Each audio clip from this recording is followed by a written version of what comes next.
Hello, welcome back. Today we're gonna do something a little bit different in that it's going to be a kind of wrap up of a sorts of 2020. 2020 reading wrap up, but not like anything that I did read, but rather like my shame in what I didn't get to, specifically books I own physical copies of, purchased physical copies of in 2020, and then didn't get read. So, you know, you can't win them all. And these are my losses of 2020 because I didn't get these finished. And most of them usually live up there, so that's why it looks a little different. So I guess I'm gonna start with a couple that I actually have technically started. So first is The Burning God, the last in the Poppy War trilogy. I reread the Poppy War and finally read the Dragon Republic and thought for sure I was gonna get through this.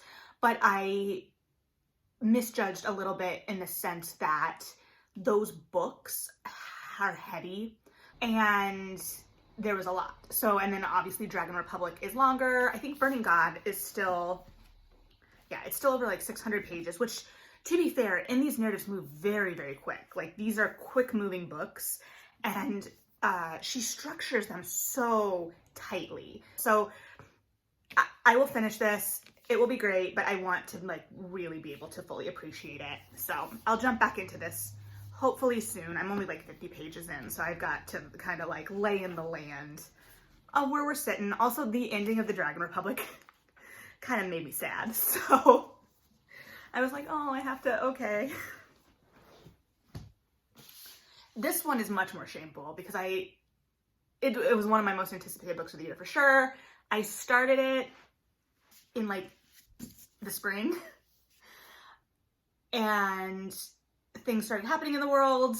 I wasn't able to focus and I was like, I have to be in a headspace where I can really appreciate this, which is of course The City We Became by N.K. Jemisin.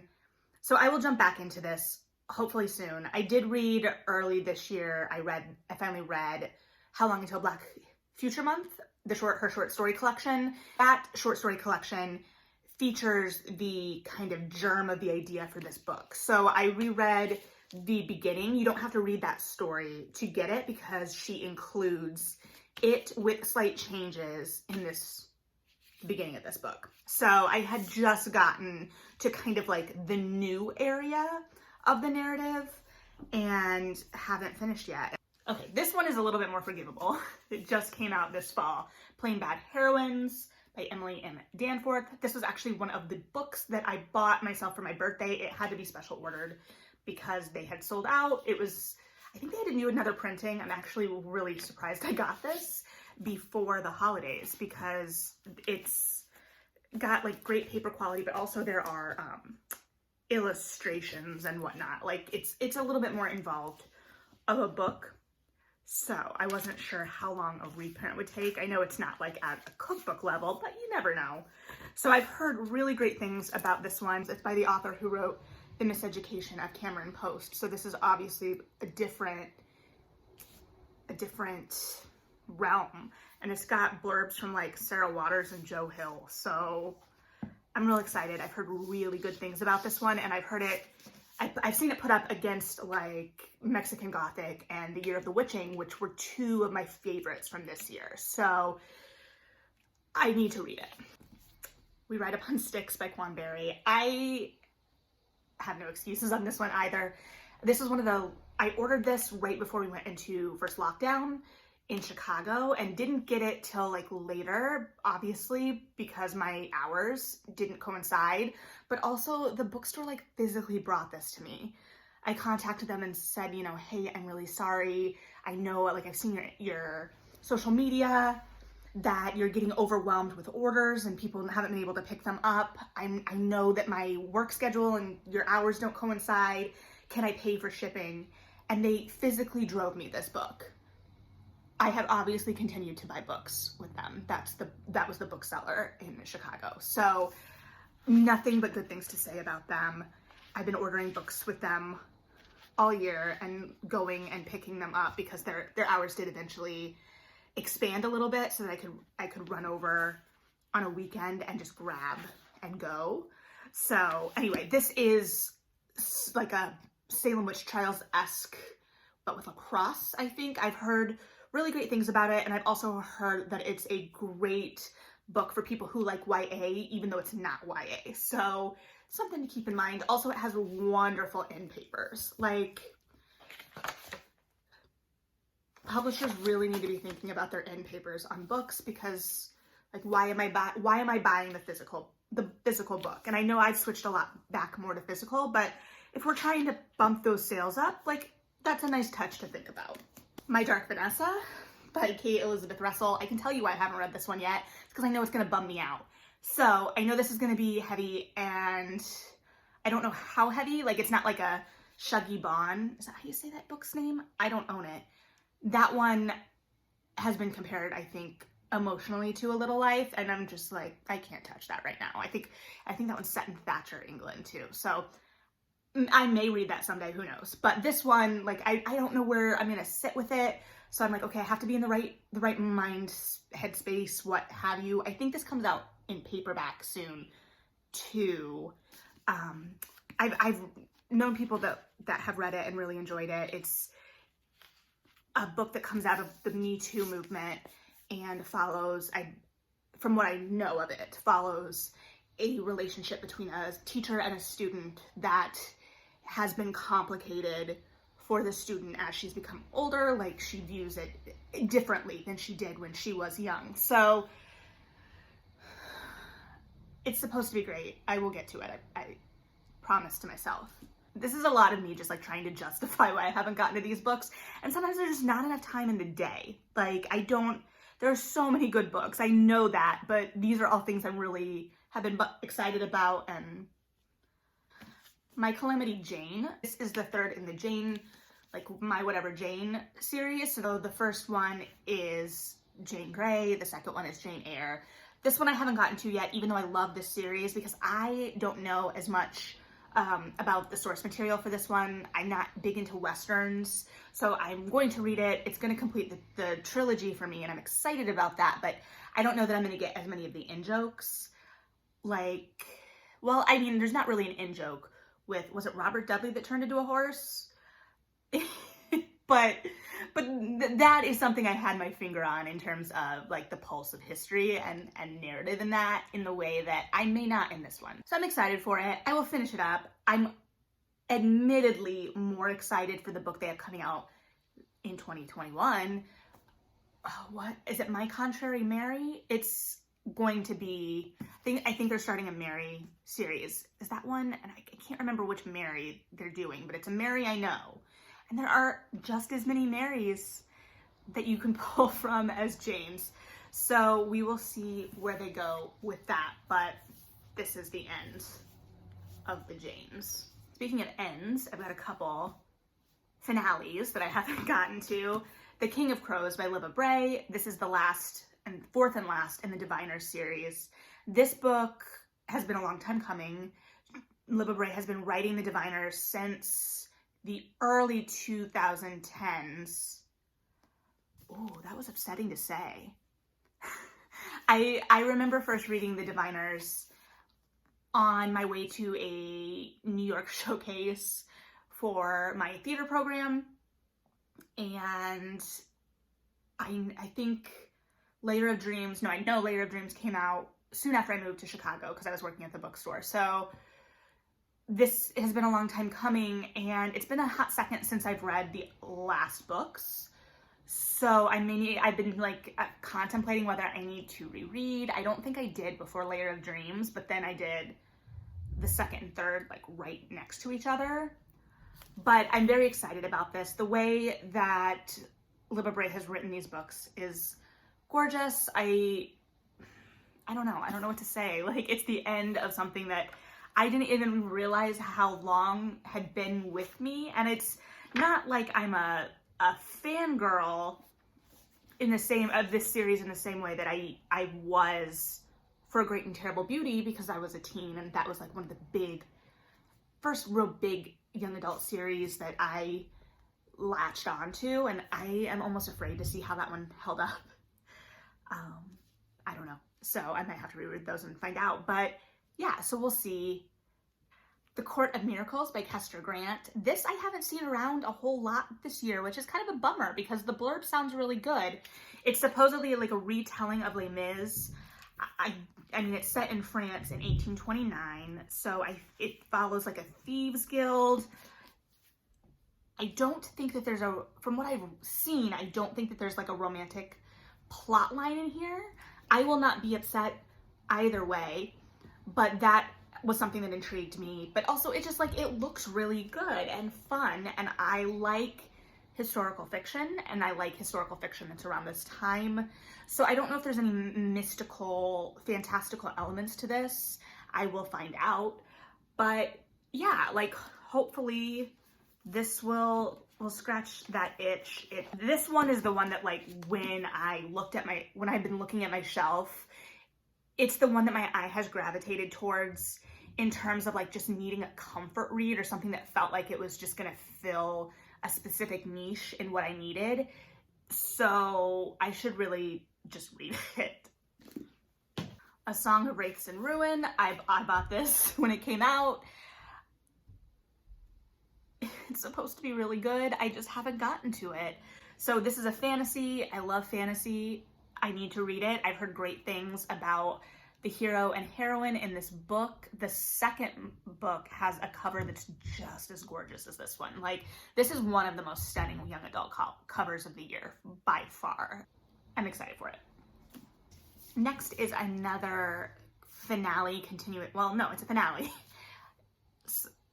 A Sky Beyond the Storm by Sabaa Tahir. This is the last in the An Ember in the Ashes series, and when I was picking this up, also at the bookseller, I kind of had a full circle moment with this one. I actually bought my copy of An Ember in the Ashes right after I moved to Chicago, like the weekend I officially moved into Chicago. I lived in Chicago a summer previously, and they were having their first young adult book fest, and An Ember in the Ashes was something I picked up. I didn't get a signed copy though because I was helping my roommate move her stuff in and didn't just want to go gallivanting off. But when I picked this up, it's one of the indie signed copies, so that was nice. I also picked up the second one at the first and only BEA I attended in 2016. It was the year that Book Expo was in Chicago, so I could just take the train. Well, did I take the bus to McCormick? Regardless, I was in the city. I didn't have to pay to travel. I was a bookseller. I was able to pick up lots of ARCs and be able to talk about books at work. I mean, I did have to take vacation time, even though it was technically professional development, but regardless, I did get a copy of this one, or the second one. So there's a lot that's really dear to me in my Chicago story. So this will be the end of this one, and I have a feeling it's gonna break my heart, because I've been seeing things on Twitter where people are just shady tweeting, not shady tweeting, but vague tweeting about it. So I don't know, like, what are you gonna do to me? I guess I'll find out. I might need to reread the others though. Okay, so this one, The Knockout Queen by Rupi Thorpe. I bought this, I'm not gonna lie, Instagram kind of influenced this one a little bit. I know it was a book of the month pick the month it came out, and the reason I haven't read it yet is kind of the reason I almost didn't buy it too. Like, I've heard really good things about it, but it's also, so it follows, from what I understand, two teenagers. I don't know if it's in the 90s, or I don't know that it matters when it was set, but I think one of those teenagers is queer or gay, and I'm just afraid of a little bit of it centering straight people, using a queer storyline to center straight people, and I'm not sure, like, I'm afraid of like traumatic stuff happening to forward a straight journey, I guess. I don't know. We'll see. Again, I don't technically like know it because I haven't read it. I don't know what happens in this book. So I've heard good things though, and I spent money on it. So hopefully it lives up to what I hope it is, because otherwise I'll be real sad that I spent monies on it. All right, we're getting in the home stretch now. Black Sun by Rebecca Roanhorse. I was really looking forward to this. I even got it early in the sense that I had forgotten when it came out and my pre-order showed up and I was like, oh, I thought this came out in a couple weeks, and got really excited thinking the bookstore had like shipped it to me early and just there wasn't an embargo on it, but really I just had no concept of time. So following that no concept of time, I didn't get it read in time. But it's a high fantasy, it's a new world, I've heard good things about it, and I'm excited to see what the world building is. I've heard really good things about this author, and I just haven't explored her yet, even though I've been meaning to read, I think it's Trail of Lightning, like forever, and I just haven't gotten to it. So I can't let that happen with this one. This was also one I considered to gift to my friend when I was trying to pick between Mexican Gothic, the Poppy War, the Starless Sea. I think I forgot to say that. I also was thinking about this one, but this one got ruled out pretty quickly because it was already back ordered. So, oh, my other birthday book, White Ivy by Susie Yang. This one I also had to order. They were still showing a copy, and I got there and I was like, oh, did you have a copy of White Ivy? And they're like, ooh, we sold out. And I was like, yeah, that makes sense. Because it had just come out. So this one also has great end papers. This is a little bit more thriller-esque than I usually, like, I have to be in the right mood, I guess, for things that feel like a thriller. And this one sounds like this will be the one. So as far as I know, it's about a woman who is the child of immigrant parents, and she has kind of like lived on the outskirts of really rich and influential people's lives. And then as an adult, has kind of more of an into that world, and maybe like forms a relationship of some kind with like the former golden boy. I don't really know, but it sounded really intriguing, and that it would explore a complex, darker heroine, in the sense that I don't know if I'm gonna like this heroine or not, but I'm sure that I will be rooting for her against these rich people. We'll see.